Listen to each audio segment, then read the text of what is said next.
कल्मषापहम्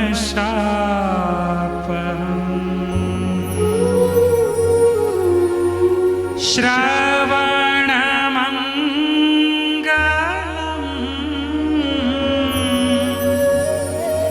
श्रीमदाततम्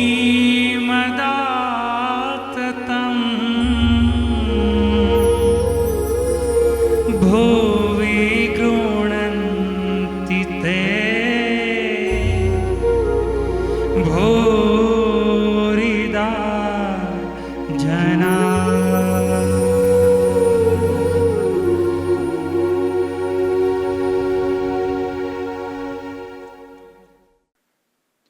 जय स्वामीनारायण, जय द्वारिकाधीश। श्रीमद् भागवत कथा द्वितीय स्कंध चतुर्थोध्याय। राजा का सृष्टि विषयक प्रश्न और शुकदेव जी का कथा प्रारंभ करना। सूत जी कहते हैं, शुकदेव जी के वचन भगवत तत्व का निश्चय कराने वाले थे।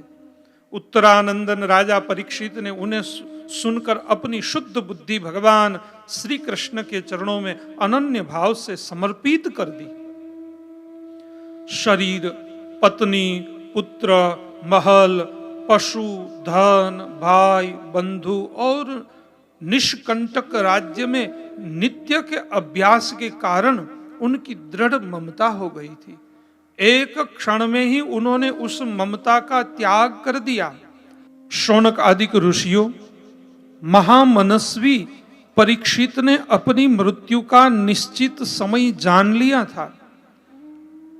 इसीलिए उन्होंने धर्म, अर्थ और काम से संबंध रखने वाले जितने भी कर्म थे उनका संन्यास कर दिया।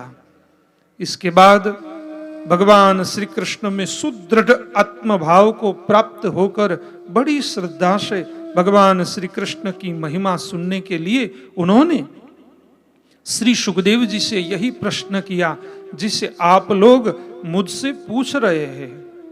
परीक्षित ने पूछा, भक्तवत्सल भगवत स्वरूप मुनिवर, आप परम पवित्र और सर्वज्ञ है।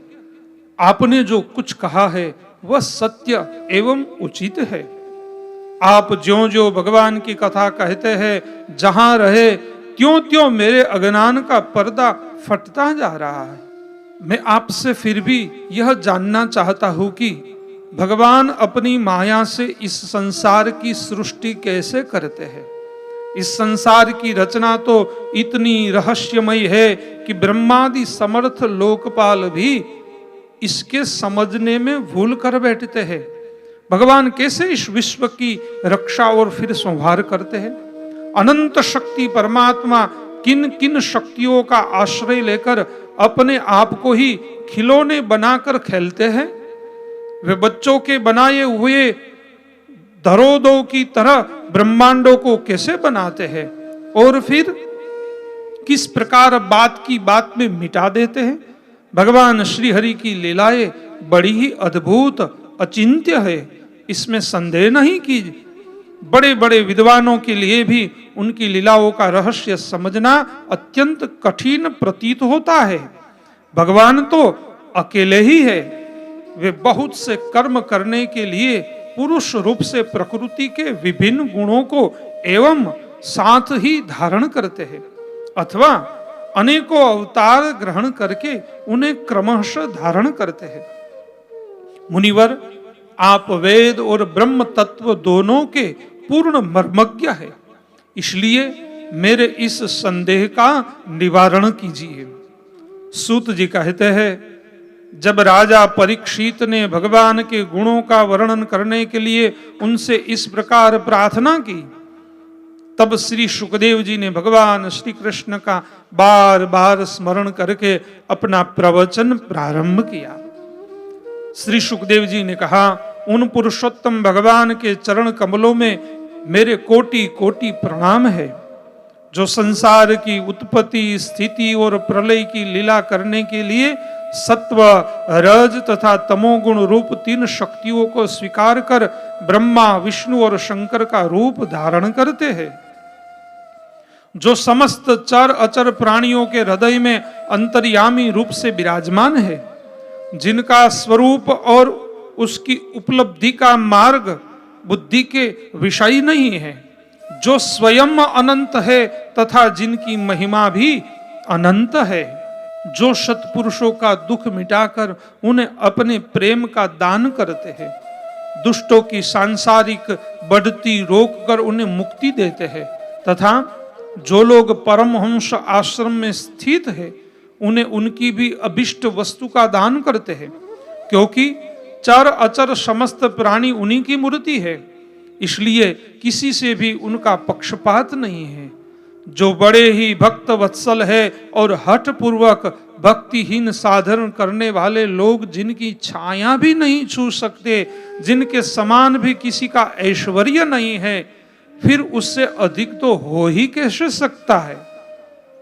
तथा ऐसे ऐश्वर्य से युक्त होकर जो निरंतर ब्रह्म स्वरूप अपने धाम में विहार करते रहते हैं, उन भगवान श्री कृष्ण को मैं बार बार नमस्कार करता हूँ, जिनका कीर्तन, स्मरण, दर्शन, वंदन, श्रवण और पूजन जीवों के पापों को तत्काल नष्ट कर देता है। उन पुण्य कीर्ति भगवान श्री कृष्ण को बार बार नमस्कार है। विवेकी पुरुष जिनके चरण कमलों की शरण लेकर अपने हृदय से इस लोक और परलोक की आसक्ति निकाल डालते हैं और बिना किसी परिश्रम के ही ब्रह्म पद को प्राप्त कर लेते हैं, उन मंगलमयी कीर्ति वाले भगवान श्री कृष्ण को अनेक बार नमस्कार है। बड़े बड़े तपस्वी, दानी, यशस्वी, मनस्वी, सदाचारी और मंत्रवेत्ता जब तक अपनी साधनाओं को तथा अपने आप को उनके चरणों में समर्पित नहीं कर देते, तब तक उन्हें कल्याण की प्राप्ति नहीं होती। जिनके प्रति आत्मसमर्पण की ऐसी महिमा है, उन कल्याणमयी कीर्ति वाले भगवान को बार बार नमस्कार है। किरात, हूण, आंध्र, पुलिंद, पुलकस, आभीर, कंक, यवन और खस आदि नीच जातियां तथा दूसरे पापी जिनके शरणागत भक्तों की शरण ग्रहण करने से ही पवित्र हो जाते हैं, उन सर्वशक्तिमान भगवान को बार बार नमस्कार है। वही भगवान ज्ञानियों के आत्मा है, भक्तों के स्वामी है, कर्मकांडियों के लिए वेद मूर्ति है, धार्मिकों के लिए वह धर्म मूर्ति है और तपस्वियों के लिए तपस्वरूप है। ब्रह्मा, शंकर आदि बड़े बड़े देवता भी अपने शुद्ध हृदय से उनके स्वरूप का चिंतन करते हैं और आश्चर्यचकित होकर देखते रहते हैं, वे मुझ पर अपने अनुग्रह की प्रसादिका बरसात करें। जो समस्त संपत्तियों के स्वामिनी लक्ष्मी देवी के पति है, समस्त यज्ञों के भोक्ता एवं फलदाता है, प्रजा के रक्षक है, सबके अंतर्यामी है और समस्त लोकों के पालन करता है, तथा पृथ्वी देवी के स्वामी है, जिन्होंने यदुवंश में प्रकट होकर अंधक, वृषणी एवं यदुवंश के लोगों की रक्षा की है, तथा जो उन लोगों के एकमात्र आश्रय रहे हैं। वे भक्त वत्सल संत जनों के सर्वस्व श्री कृष्ण मुझ पर प्रसन्न हो। विद्वान पुरुष जिनके चरण कमलों के चिंतन रूप समाधि से शुद्ध हुई बुद्धि के द्वारा आत्म तत्व का साक्षात्कार करते हैं तथा उनके दर्शन के अंतर अपनी अपनी मति और रुचि के अनुसार जिनके स्वरूप का वर्णन करते रहते हैं, वे प्रेम और मुक्ति के लुटाने वाले भगवान श्री कृष्ण मुझ पर प्रसन्न हो। जिन्होंने सृष्टि के समय ब्रह्मा के हृदय में पूर्व कल्प की स्मृति जागृत करने के लिए ज्ञान की अधिष्ठात्री देवी को प्रेरित किया और वे अपने अंगों के सहित वेद के रूप में उनके मुख से प्रकट हुई। वे ज्ञान के मूल कारण भगवान मुझ पर कृपा करें, मेरे हृदय में प्रकट हो। भगवान ही पंच महाभूतों से इन शरीरों का निर्माण करके इनमें जीव रूप से शयन करते हैं और 5 ज्ञानेन्द्रिय, 5 कर्मेंद्रिय, 5 प्राण और 1 मन, इन 16 कलाओं से युक्त होकर इनके द्वारा 16 विषयों का भोग करते हैं। वे सर्वभूतमय भगवान मेरी वाणी को अपने गुणों से अलंकृत कर दे।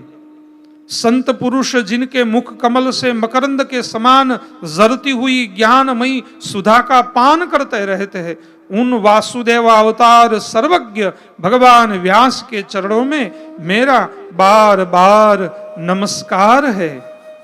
परीक्षित, वेद गर्भ स्वयंभू ब्रह्मा ने नारद के प्रश्न करने पर यही बात कही थी जिसका स्वयं भगवान नारायण ने उन्हें उपदेश किया था, और वही मैं तुमसे कह रहा हूं।